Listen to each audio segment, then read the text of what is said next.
Hi guys, it's James here from Optics Warehouse, your night vision and hunting specialist, and today we are in the glorious English countryside enjoying a summer's day. Just thought we'd just show you this quick zeroing video on the new Stella SQ50. That's what this particular one is, but of course this does correlate to all the Stella models and Panther and Thunder models with the new update.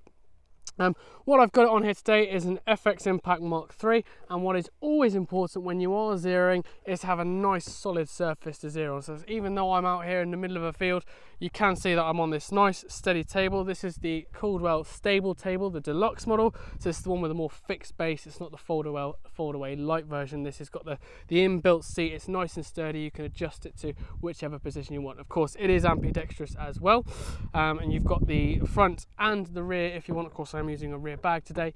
You've got the front and rear rest if you want to for cleaning, of course, and if you wanted to shoot off them as well. I am recording everything you'll see today through the scope and on the application itself, so just to show you how versatile both bits are. And what we're going to do is I've got a target set up at 30 meters away, and I'm just going to talk you through what I can see and how I've set it up, and then we're going to put 3 shots in and see exactly where we are. Right, so put 3 shots in. I say you can see the sun just bouncing off the target there. 3 shots in, and they should show up quite vividly on the target. So let's put them in and see exactly where we go. There is a slight crosswind coming right to left. That shouldn't affect me too much, but obviously if it is starting to pick up, there you go. You can just see the wind just playing a little havoc on the target there now. It's not ideal. Just wait for that to drop. There we go. Right. Okay, so we'll just put a shot there. Okay. Nice and steady.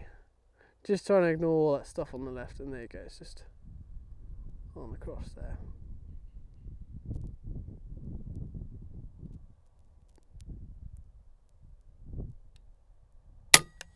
There you go, quite clearly see where that's gone. Put another one in.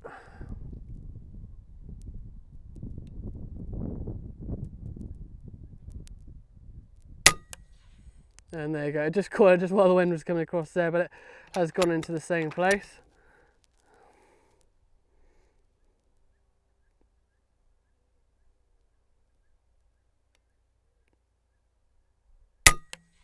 And there you go. So you just see that sort of splodge just around there. So we've got 3 shots. But what we're going to do now, go down to the target, see exactly what's gone on, and then I'll show you exactly how we're going to adjust from there on. So as you can see, guys, obviously there was my little thermal target there. 2 very nice there, and I think obviously as you saw from the footage, there's a little wind obviously just playing a bit of distortion there. That might slightly put me off. I've just slightly pulled one to the right, which is not great. But from what I can see here, these 2 here, that shows me a consistent grouping. So what I'm going to do is, just like the tape that's there, because these guys would have cooled down by now, so they won't show up so much on the thermal. What I'm doing is using this roofing tape, and it's just like sticky back aluminium foil. And I'll be honest with you, actually a customer told me about this, and if this customer's watching, thank you very much, because this is probably the best stuff I have used for any sort of thermal zeroing, any process like that. It is absolutely bang on, because what you can do is you can obviously refine it and get it absolutely bang on to the edges if needs be. But that's you can find that in any local hardware shop, just this sort of aluminium roofing tape. It peels off really nice and easily, and that'll last you bloody ages. I mean, that should get you through plenty of zeroing, and I manage to do quite a lot, so I mean that'll last me quite a substantial amount of time. But the point is, there you go, there's the 2 shots. I'm going to ignore that fly there, and obviously we're just going to go from there, see if we can get it bang onto the target. All right, here we go. So obviously, as you can see from the shots on there, just 2 just slightly to the left. I did pull one admittedly, but of course we did see quite a bit of a distortion there, obviously on the red hot. So I have switched it on to the white hot. What I'll do, you will quite clearly see 2 blobs now where I've put, of course, the thermal tape on one side, and of course still on the center of the target. So I've just put record on the app now, and what I'm going to do is, you're going to see me mounted up, but what you're going to be seeing is footage through the application itself, just going through the whole zero process. So first thing you do, obviously we can see our target there. Press and hold the big main button there, and obviously I've got it on the PIP, the pit, which is what I had last time. And you want to scroll down and see it says reticle there. And obviously you've got the small cog just on the bottom right hand side of the symbol. Simply click on that one, and there you go. So it says reticle 1, and then I've just reticle 1. If you click on that, you go 1, 2, 3, 4, 5, nothing. So that means you can set up for 5 different rifles in this instance. Of course, we're on rifle number 1. Distance is 30. I set that before we even started shooting altogether, but I say just to show you, just simply click on it, and if I wanted to, I just click that up to 130, and obviously just click that back down, click on it again, change it to 20, sorry, or 40, keep it on 30, keep going until the buttons are all off orange, scroll down once more, keep clicking in to get your different reticle types. So again, you've got another sort of duplex style there, you've got a sort of T-bar there, and you've got a sort of a MOA hash there, and then of course you've got a small square with a little cross in it there as well. So you've got 5 different reticles on there, and you're looking at sort of all of them are second focal plane, bar the mil hash on there. As you zoom in, you will notice those subtensions actually widen out, so that is a first focal plane reticle, that one, but all the others, they are for second focal plane. Scroll down, colour is fairly simple. As say, you obviously get white, black, green or red. So I'll just show you them there. So there's red and there's the white, black, obviously depending if you're on white hot or black hot, and obviously there's the green there. Skip past the freeze one just for now, because then what you want to do is you want to click onto the zoom, click on 8 times, so you're right up to where you go, and then go back up to zoom.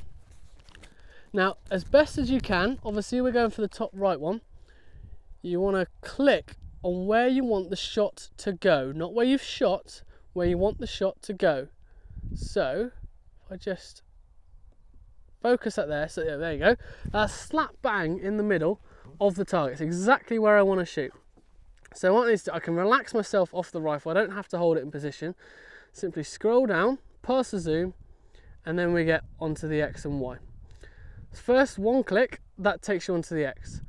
And then if you just simply, you see the small green cross stays on there, and all I'm going to do is I'm just going to scroll across to the middle of that big black blob there, and then click it once more. I'll just press that once more, and that'll take you down to the Y. So there you go. So I think what I'll do is I'll just press it once more again. That obviously takes you off, but I'll press it once more just to bring me onto the X, and I will see. There you go. That'll just bring me a bit more into the centre. You can get ever so finicky about this, but there you go. I think that's pretty much bang on in the centre if you want to grow. So yeah, just take the time just to quickly look at that, and you can see obviously where the shot wants to go at the top right with the green cross, and where you have shot with the main reticle at the bottom left. So then you press it once more, comes off the X and Y, press and hold, save the parameters, scroll to oranges over the OK, press it again, and there you go. Your reticle is now zeroed to how you want it. So press and hold the big button, and that takes you off. Then you get ready just to set up for your shots again. Obviously, say two thermal bits there. So we'll just load a couple in, and then we'll see exactly how we get on. See how good my shooting really is. This is when I completely show myself up. But let's have a quick look, shall we? Right then. Okay.